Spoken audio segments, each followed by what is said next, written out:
नमस्कार विद्यार्थी मित्रांनो, आज आपण बघणार आहोत घटक 6 भूमिती, उपघटक 31 क्षेत्रफळ आयत चौरस, स्वाध्याय 31.2. प्रश्न नंबर 1. 12 मीटर गुणिले 16 मीटर या मापाच्या बागेत 4 मीटर गुणिले 6 मीटर या मापाचे वाफे तयार करायचे आहेत. असे किती वाफे तयार करता येतील?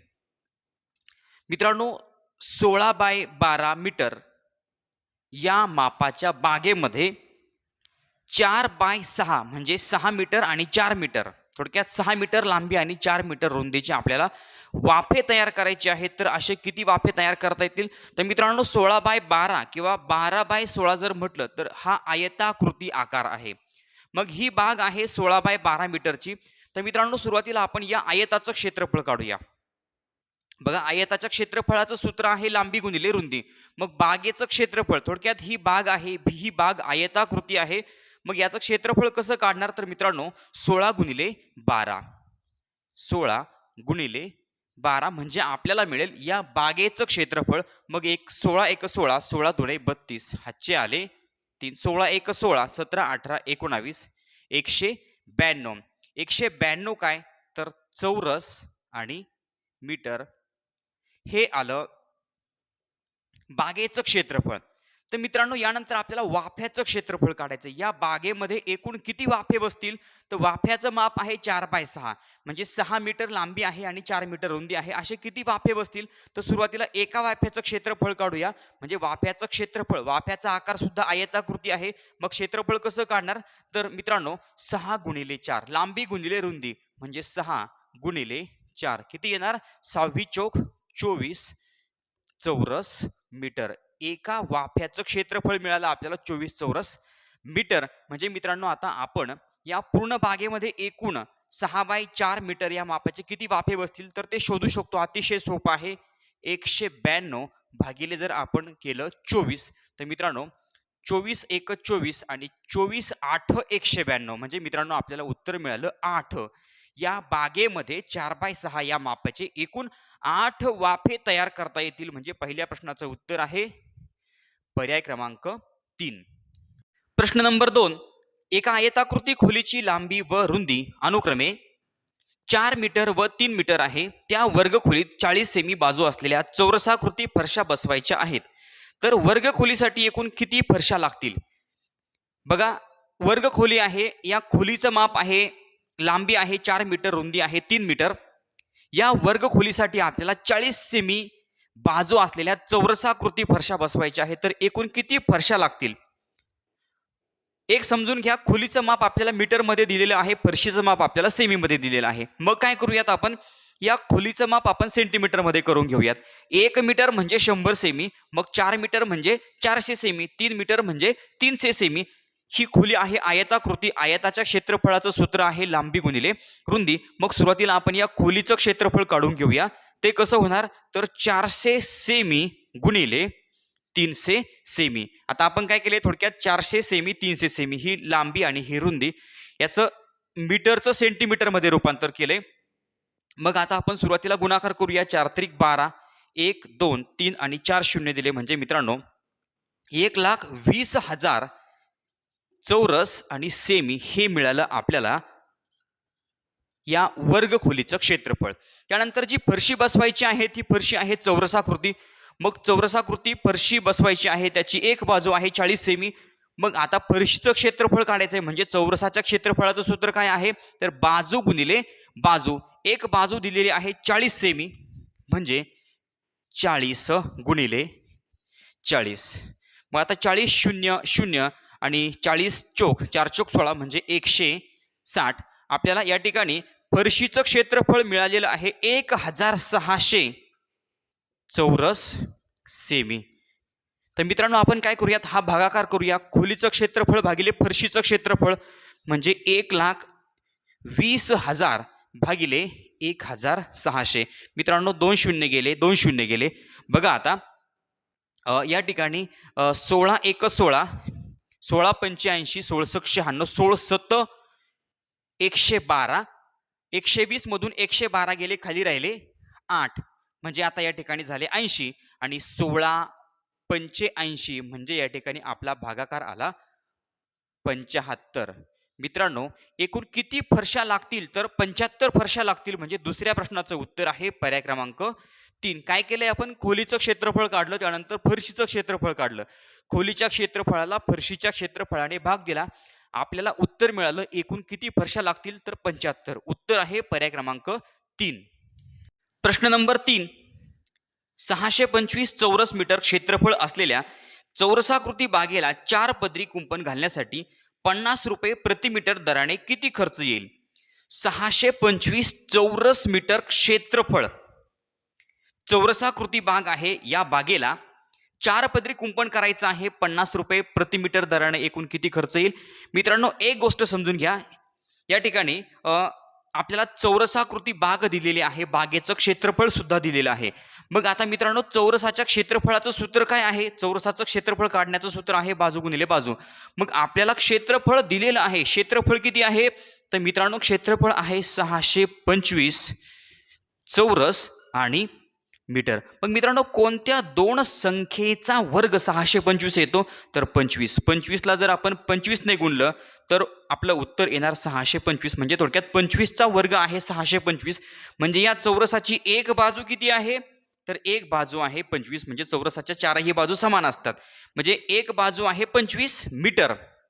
म्हणजे 25 गुणिले 25 उत्तर आलं 625 चौरस मीटर. आपण एक बाजू कशासाठी शोधून काढली तर याच्यावरून आपल्याला या चौरसाची परिमिती काढायची आहे. चौरसाची परिमिती म्हणजे चारही बाजूच्या लांबीची बेरीज. चौरसाच्या परिमितीचं सूत्र आहे 4 गुणिले बाजू. मग एक बाजू किती आहे? तर एक बाजू आहे 25 मीटर. म्हणजे 4 गुणिले जर आपण 25 केलं तर 25 चोक 100 मीटर ही मिळाली आपल्याला चौरसाची परिमिती. म्हणजे थोडक्यात या बागेच्या कडेची लांबी किती आहे? 100 मीटर आहे. या बागेला आपल्याला 4 पदरी कुंपण करायचं आहे. 4 पदरी कुंपण म्हणजे एकूण किती तार लागेल?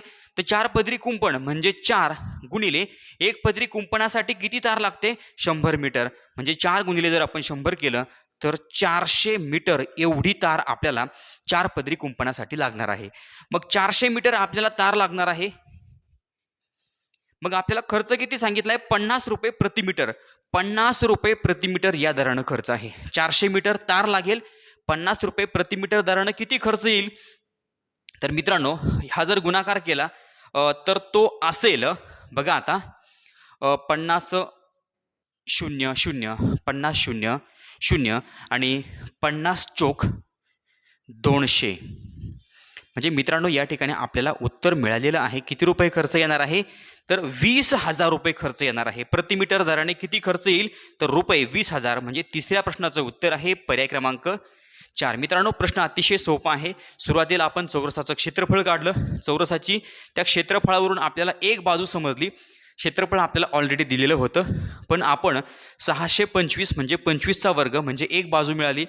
मग त्यावरून आपण चौरसाची परिमिती काढली. परिमिती काढल्यानंतर आपल्याला 4 पदरी कुंपणासाठी एकूण किती तार लागेल ते समजलं. 400 मीटर तार लागते. मग तारेसाठी खर्च किती येणार आहे? तर 400 मीटर गुणिले 50 केलं. आपलं उत्तर आलं 20,000. तिसऱ्या प्रश्नाचं उत्तर आहे पर्याय क्रमांक 4. प्रश्न नंबर 4. एका आयताकृती वर्गखोलीची लांबी 10 मीटर व रुंदी 8 मीटर आहे. त्या वर्गखोलीत फरशी बसवण्यासाठी एका चौरस मीटरला रुपये 30 याप्रमाणे किती मजुरी द्यावी लागेल? एक वर्गखोली आहे, आयताकृती वर्गखोली आहे.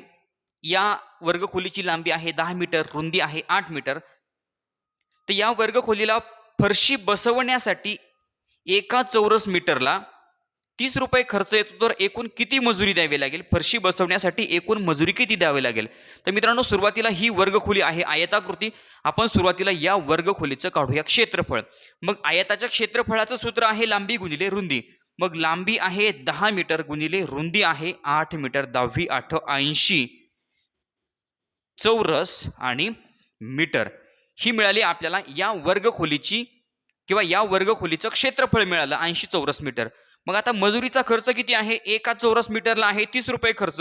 एकूण क्षेत्रफळ किती आहे? 80. एका चौरस मीटरला आहे 30 रुपये खर्च. मित्रांनो, हा फक्त आपल्याला काय करायचा आहे? गुणाकार करायचा आहे.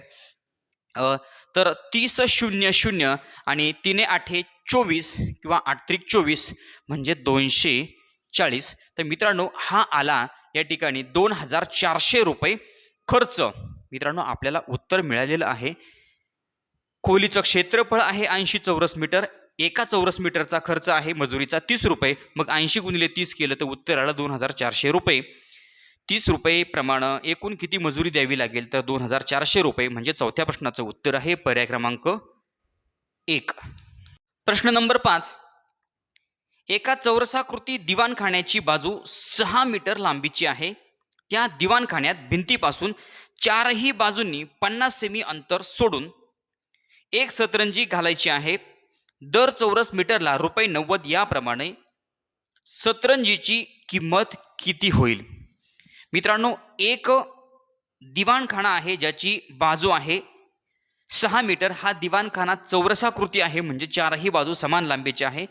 या दिवाणखान्यात काय करायचं मित्रांनो आपल्याला भिंतीपासून चारही बाजूंनी 50 सेमी अंतर सोडून द्यायचं. चारही बाजूंनी 50 सेमी म्हणजे थोडक्यात हे आता 50 सेमी. आता हे जी बाजू आहे ही आहे 6 मीटर. आपल्याला चारही बाजूंनी 50 सेमी या ठिकाणी हे 50 सेमी अंतर सोडलं. दुसऱ्या बाजूला हे आपण 50 सेमी अंतर सोडलं. तिसऱ्या बाजूला हे 50 सेमी अंतर सोडलं आणि चौथ्या बाजूला सुद्धा मित्रांनो हे 50 सेमी अंतर आपण सोडलं.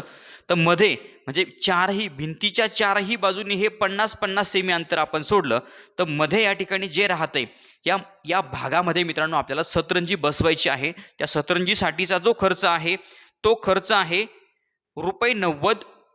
दर चौरस मीटरचा 90 रुपये प्रमाणे खर्च आहे. तर मित्रांनो हे अंतर आहे 50 सेमी. हे अंतर सुद्धा आहे 50 सेमी. म्हणजे मित्रांनो या बाजूचा जर आपण या ठिकाणी विचार केला तर हे अंतर 50 सेमी जाते. हे 50 सेमी अंतर जाते. एकूण अंतर आहे 6 मीटर. मग 50 सेमी आणि 50 सेमी किती गेलं? 100 सेमी. 100 सेमी म्हणजे 1 मीटर अंतर काय झालं या ठिकाणी? कमी झालं. 1 मीटर अंतर कमी झालं म्हणजे थोडक्यात मध्ये जे अंतर उरलंय हे मध्ये अंतर किती आहे? 5 मीटर. या ठिकाणी मित्रांनो प्रत्येक बाजू आता किती अंतर उरलेलं आहे तर प्रत्येक बाजू या ठिकाणी मध्ये जी आहे ती बाजू आहे 5 मीटर. कारण की या ठिकाणी 50 सेमी आणि 50 सेमी म्हणजे 1 मीटर अंतर या ठिकाणी बाजूच्या कडेने आपल्याला सोडून द्यायचं आहे. तर मित्रांनो आता आपण काय करणार आहोत? चौरसाचं क्षेत्रफळ म्हणजे थोडक्यात या मध्ये राहिलेल्या भागाचं क्षेत्रफळ काढायचे. चौरसाच्या क्षेत्रफळाचं सूत्र आहे बाजू गुणिले बाजू. एक बाजू मिळाली आपल्याला 5 मीटर. 5 गुणिले 5 5 5 25 चौरस मीटर हे मिळालं मित्रांनो आपल्याला या मध्ये असणाऱ्या भागाचं क्षेत्रफळ. कारण की बाजूला कडेला जे आहे ते अंतर आपल्याला भिंतीपासूनचं हे 50 सेमी अंतर आपल्याला चारही बाजूंनी सोडून द्यायचं आहे. मग आता 25 चौरस मीटर हे या ठिकाणी मध्ये असणाऱ्या भागाचं क्षेत्रफळ आहे. मग आता सतरंजीसाठीचा खर्च किती आहे तर मित्रांनो 90 रुपये दर चौरस मीटरचा खर्च आहे. 90 गुणिले आपल्याला करायचे 25 म्हणजे मिळेल सतरंजीसाठी येणारा एकूण खर्च 90 गुणिले 25. तर या ठिकाणी 25 शून्य शून्य आणि 25 9 225. 225 म्हणजे 2250 रुपये एवढा आपल्याला खर्च येणार आहे. 2250 रुपये एवढा आपल्याला या मध्ये भागासाठी जी सतरंजी बसवायची आहे त्यासाठीचा खर्च आहे. 2250 म्हणजे पाचव्या प्रश्नाचं उत्तर आहे पर्याय क्रमांक 3. प्रश्न नंबर 6. 25 मीटर लांब व 15 मीटर रुंद असलेल्या सभागृहात एका बाजूस 10 मीटर लांब व 4 मीटर रुंद मंच बांधला आहे. हा मंच सोडून उरलेल्या सभागृहाचे क्षेत्रफळ काढा. मित्रांनो या ठिकाणी एक सभागृह आहे ज्याची लांबी आहे 25 मीटर, रुंदी आहे 15 मीटर. या सभागृहामध्ये आपल्याला काय करायचंय तर 10 मीटर लांब आणि 4 मीटर रुंद एवढा एक मंच बांधायचा आहे. मित्रांनो हा मंच या ठिकाणी तुम्हाला मध्ये जो दिसतोय सभागृहामध्ये हा आहे मंच. हा मंच सोडून राहिलेल्या सभागृहाचं क्षेत्रफळ काढायचं आहे. अतिशय सोपं आहे. हे जे सभागृह आहे हे सुद्धा आयताकृती आहे. मंच सुद्धा आयताकृती आहे. सुरुवातीला आपण आयताचं क्षेत्रफळ काढूया. सुरुवातीला आपण या सभागृहाचं क्षेत्रफळ काढूया. एक बाजू आहे 25 गुणिले 15. आयताच्या क्षेत्रफळाचं सूत्र आहे लांबी गुणिले रुंदी. मग 25 गुणिले आपण 15 हा गुणाकार मी या ठिकाणी करतोय. 25 गुणिले 15. 15 5 75 हातचे आले 7. 15 दुणे 30. 30 आणि 7 37. 375. मित्रांनो 375 क्षेत्रफळ म्हटलं की चौरस आणि एकक दिलेलं आहे आपल्याला चौरस मीटर. म्हणजे या सभागृहाचं क्षेत्रफळ काढलं आपण ते मिळेल आपल्याला 375 चौरस मीटर. त्यानंतर हा जो मंच आहे मित्रांनो, या मंचाचं क्षेत्रफळ काढूया आपल्याला. मंच क्षेत्रफळ ते आपण सुरुवातीला काढून घेऊया. मंचाचं क्षेत्रफळ काय आहे? तो आयताकृती आहे, लांबी गुणिले रुंदी म्हणजे काय 10 गुणिले 4 म्हणजे 10 चौक 40 चौरस आणि मीटर. मित्रांनो मग काय करायचंय, ह्या सभागृहाच्या क्षेत्रफळामधून मंचाचं क्षेत्रफळ आपण वजा करणार म्हणजे मिळेल आपल्याला या सभागृहामध्ये राहिलेल्या भागाचं क्षेत्रफळ.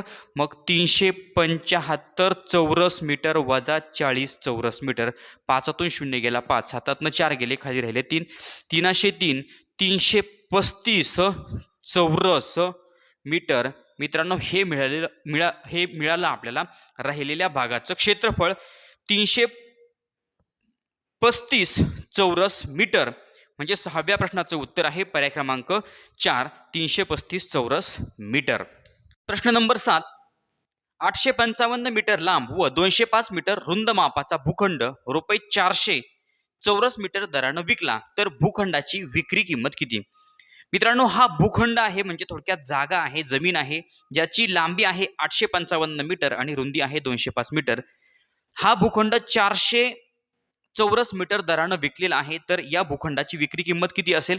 हा भूखंड आहे आयताच्या आकाराचा.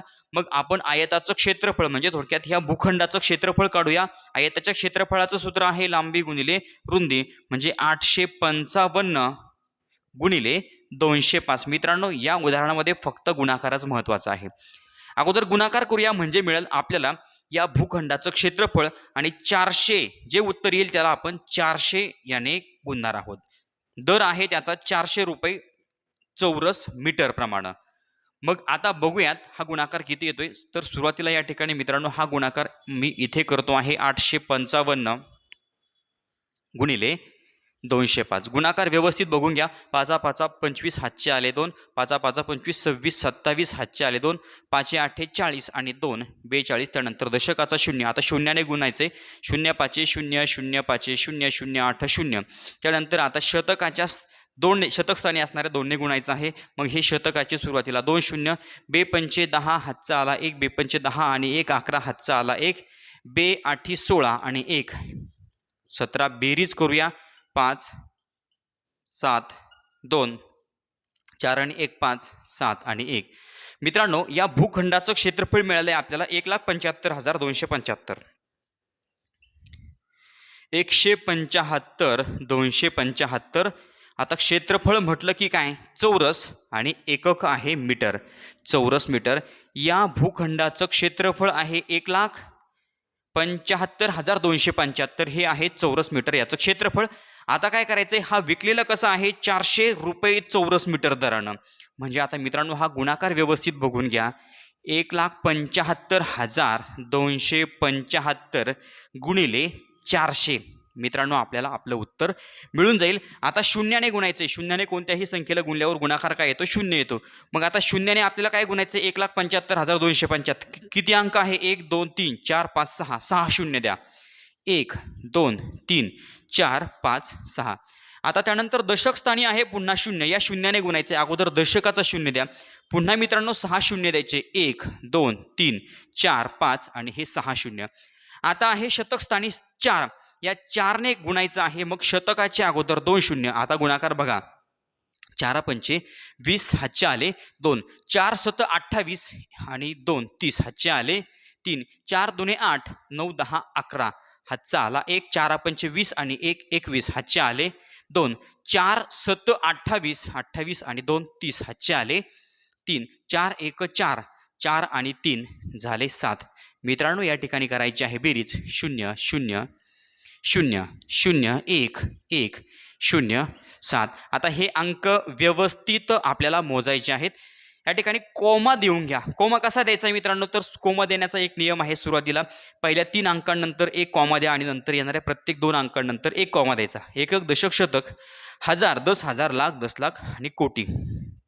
7 कोटी 1,10,000. 7 कोटी 1,10,000. मित्रांनो हे आलेलं आहे आपलं उत्तर. या भूखंडाची विक्री किंमत किती आहे? 7 कोटी 1,10,000. मग 7 कोटी 1,10,000 म्हणजे 7व्या प्रश्नाचं उत्तर आहे पर्याय क्रमांक 2. प्रश्न नंबर 8. आयताची रुंदी कायम ठेवून त्याची लांबी दुप्पट केल्यास त्याच्या क्षेत्रफळात कोणता बदल होईल? मित्रांनो, आयताची रुंदी कायम ठेवायची, रुंदी तीच आहे, फक्त लांबी दुप्पट करायची. मग पहिल्या आयतामध्ये आपली लांबी आहे 10 मीटर, दुसऱ्या आयतामध्ये आपण लांबी काय केली 20 मीटर केली. तर मित्रांनो, या दोन आयतामधील क्षेत्रफळात कोणता बदल होईल? आयत म्हटलं की समोरासमोरच्या बाजू सारख्या. आयताचं क्षेत्रफळ काढण्याचं सूत्र आहे लांबी गुणिले रुंदी. मग आता या दोनही आयताचं आपण क्षेत्रफळ काढूया. पहिल्या आयताची लांबी आहे 10 मीटर, दुसऱ्या आयतामध्ये आपण लांबी दुप्पट केली, रुंदी मात्र दोघांमध्ये तीच आहे. बघूयात क्षेत्रफळामध्ये काय बदल होतो. आयताच्या क्षेत्रफळाचं सूत्र लांबी गुणिले रुंदी, म्हणजे 10 गुणिले आपण जर 5 केलं तर 10 5 50. क्षेत्रफळ म्हटलं की चौरस आणि एकक आहे मीटर. दुसऱ्या आयताचं क्षेत्रफळ किती आहे? तर मित्रांनो, लांबी आहे 20 गुणिले 5, 20 5 100 चौरस मीटर. मित्रांनो, रुंदी तीच ठेवली, लांबी दुप्पट केली, तर क्षेत्रफळ काय झाले 50 चौरस मीटर वरून 100 चौरस मीटर. म्हणजे क्षेत्रफळ काय झाले, क्षेत्रफळ झालं दुप्पट.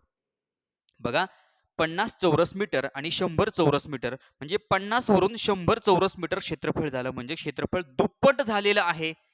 म्हणजेच 8व्या प्रश्नाचं उत्तर आहे पर्याय क्रमांक 2, क्षेत्रफळ दुप्पट होईल. प्रश्न नंबर 9. चौरसाच्या बाजूची लांबी निम्मी झाल्यास त्याच्या क्षेत्रफळावर काय परिणाम होईल? मित्रांनो, चौरसाच्या बाजूची लांबी निम्मी करायची. चौरस आहे, चौरस म्हटलं की चारही बाजू समान लांबीच्या. चौरसाची बाजू आहे 10 मीटर, ही बाजू आपल्याला निम्मी करायची म्हणजे 5 मीटर करायची. तर मित्रांनो, क्षेत्रफळामध्ये काय फरक होईल? चौरसाच्या क्षेत्रफळाचं सूत्र आहे बाजू गुणिले बाजू. बघा, बाजू या ठिकाणी निम्मी केलेली आहे, दोघांच्या क्षेत्रफळामध्ये काय फरक होतोय बघूयात. अगोदर आपण दोनही चौरसाचं क्षेत्रफळ काढूया, बाजू गुणिले बाजू, म्हणजे 10 गुणिले 10, 10 आहे 100 चौरस मीटर. त्यानंतर या ठिकाणी 5 गुणिले 5, 5 5 25 चौरस आणि मीटर. म्हणजे मित्रांनो, क्षेत्रफळ 100 चौरस मीटर वरून 25 चौरस मीटर झालेलं आहे. म्हणजे आपलं उत्तर काय आहे, तर क्षेत्रफळ पावपट होईल. 100चा पावभाग, 100चा चौथा भाग म्हणजे 25 चौरस मीटर. क्षेत्रफळ पावपट होईल, म्हणजे 9व्या प्रश्नाचं उत्तर आहे पर्याय क्रमांक 3. प्रश्न नंबर 10. 48 मीटर लांबी व 12 मीटर रुंदी असलेल्या हॉलला 64 चौरसाकृती टाइल्स लागतात, तर प्रत्येक टाइलची परिमिती किती? मित्रांनो, स्वाध्याय नंबर 31.2 प्रश्न नंबर 10 या स्वाध्यायातला हा शेवटचा प्रश्न आहे. मित्रांनो, प्रश्न अतिशय सोपा आहे. या शेवटच्या प्रश्नाचं उत्तर तुम्ही मला कमेंट बॉक्स मध्ये सांगणार आहात. या ठिकाणी हा व्हिडिओ संपलेला आहे. चॅनलवर नवीन असाल तर चॅनल सबस्क्राईब करा, व्हिडिओ आवडला तर लाईक करा, कमेंट करून कळवा आणि आपल्या मित्रांना, आपल्या मैत्रिणींना व्हिडिओ शेअर करायला विसरू नका. धन्यवाद.